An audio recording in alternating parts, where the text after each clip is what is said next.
For 99% of human history, sex was a public event. Not private, not hidden, public. You locked no door, you had no room, you had no walls. 20 people were sleeping inches away from you, and you did it anyway. Today, you lock your bedroom door, you turn on a white noise machine. You pray no one hears a sound. You are biologically terrified of being caught. But for 300,000 years, your DNA was forged in the freezing, pitch-black dirt of the African savanna, surrounded by your entire extended family, breathing, listening, actively ignoring you. Today, we are tearing down your bedroom walls. We are exposing the ancient, uncomfortable truth of human intimacy. By the end of this video, you will know exactly why your demand for total sexual privacy is silently destroying your relationships, and what ancient humans used instead of walls. You live in a tight-knit, fiercely loyal band of 15 to 50 people. No memory foam mattresses, no locking doors, no rooms, just a small, flickering campfire, and an endless ocean of pitch-black darkness. Out there in the black, 700 pounds of pure muscle and razor-sharp claws, waiting for you to make a single mistake. You are filthy, you are exhausted, and you are never, ever alone. So how did ancient humans find privacy to mate? They didn't. Physical solitude was an absolute death sentence. Walking too far from the firelight, during your most vulnerable, distracted state, meant you were dinner. The earliest human bedding ever found, 200,000 years old, pressed right next to the shared fire, not away from it. You slept in a communal pile. You heard everything. Everyone heard you. That was just life. So how did they actually do it? They used the dark. Couples waited until the camp was asleep, or pretending to be asleep. They moved just past the edge of the firelight. 50 feet in pitch black is basically invisible. You didn't leave the group. You just stepped into the shadows. But even then, the noise, the extreme proximity. How do you get psychological privacy without a single wall? You invent one. Researchers call it civil inattention, social blindness. You simply didn't stare. You looked away. You gave them psychological space, because physical space simply did not exist. Ancient humans perfected this invisible ritual, a social wall where no physical wall could stand, allowing intimacy to happen right in the middle of camp, completely unseen.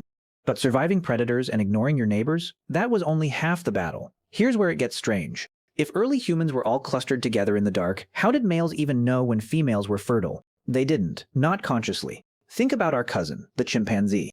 When a female chimp is ready to mate, her backside swells up like a bright pink neon sign. You cannot miss it. Human females evolved the exact opposite, the ultimate biological poker face, completely hidden fertility. But they were still sending signals, invisible ones, tiny, subconscious shifts in body odor, face shape, and waistline. A stealthy homing beacon straight to the ancient male brain. Since males were flying completely blind in this high-stakes guessing game, evolution came up with a shocking solution. Human males lost a very specific piece of biological hardware, the baculum, the penis bone. Most male apes have a literal bone inside their penis. It locks them into position for incredibly long mating sessions. Humans lost it. Why?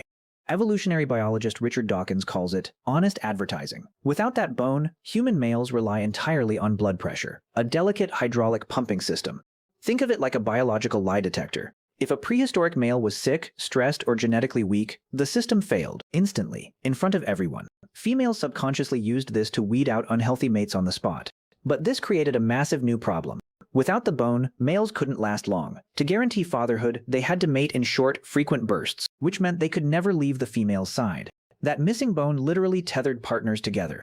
It accidentally invented the long-term couple, right in the middle of a chaotic, crowded camp. Now here is the part that seems to make no evolutionary sense. If survival required complete silence to avoid predators at night, why do human females make loud, distinctive sounds during sex? It isn't random. It isn't weakness. It is a weapon. Human female copulatory calls follow a very specific pattern. Longer, louder, more high-pitched, more unpredictable, peaking right at the moment of arousal. Researchers believe these sounds were not accidental. They were biological sirens. In ancestral environments, those calls may have drawn other males in the vicinity, intentionally triggering sperm competition. By drawing attention to the act, the female subconscious was setting up a genetic gladiator match inside the reproductive tract, ensuring only the strongest, most competitive sperm fertilized the egg. You were running a selection process. You just didn't know it.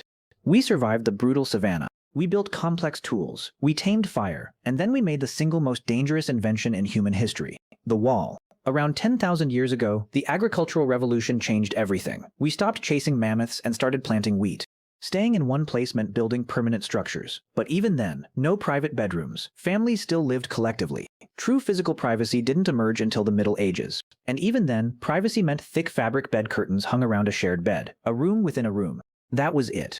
It wasn't until the 17th century, with efficient heating stoves and the architectural corridor, that houses were carved into isolated, specialized rooms. For the first time in 300,000 years, you could walk into a room and completely lock the tribe out. And your brain has never recovered. Your brain is a hyper-vigilant security camera, still desperately expecting the tribe. Instead, it gets drywall. Without the communal gaze, human pair bonds spiral into unregulated paranoia. On the savannah, the constant watchful eyes of the community helped regulate toxic jealousy and enforce social norms.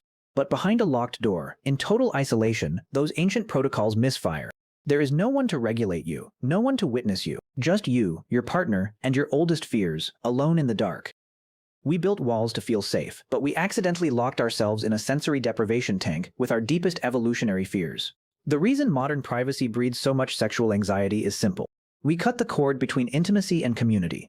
They traveled across continents to find mates, even hooking up with Neanderthals just to keep the gene pool fresh, building deep emotional bonds while the entire tribe snored inches away. Intimacy was the glue holding the group's survival together. Today, we shove ourselves into sterile, isolated boxes. We worship extreme privacy. But to the ancient software running in your skull, this total isolation isn't luxury. It is a threat. That private, locked bedroom you love so much? It is a beautifully decorated biological prison. For 99% of human history, privacy was a myth. You are hardwired to live in a loud, messy tribe, where politely ignoring each other was all the alone time anyone ever needed. We traded our human pack for thick walls and locked doors.